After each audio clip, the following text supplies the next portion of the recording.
Assalamu alaikum, dear ladies and gentlemen.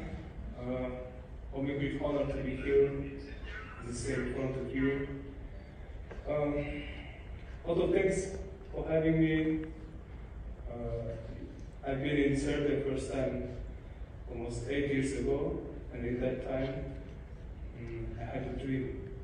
I need to come back to Serbia one more time because I love that Serbia.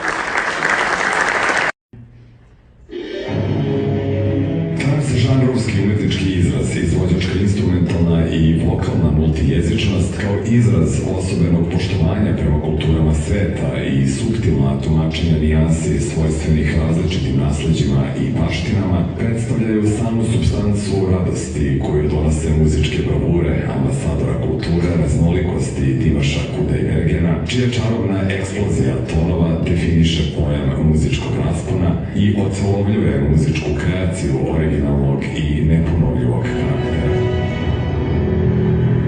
Od 2010. do 2013. učestvovao je i pobedio na više uglednih pevačkih takmičenja u Kirgistanu, Ukrajini i Kazahstanu. Posebno je ostala upamćena pobeda na reprezentativnom nacionalnom muzičkom takmičenju Jazz Kanat 2012. godine. 2014. godine diplomirao je klasičnu muziku na smeru vokal na Muzičkom institutu.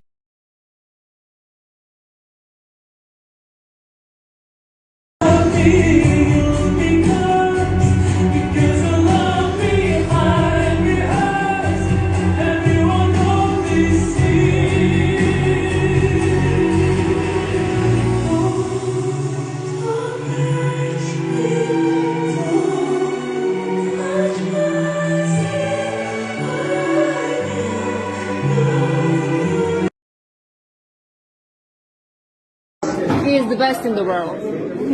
There's no one but for me. Sorry, you won't change my mind. You won't change my mind. He is the best in the world. There's no one but for me. Sorry, you won't change my mind. You won't change my mind.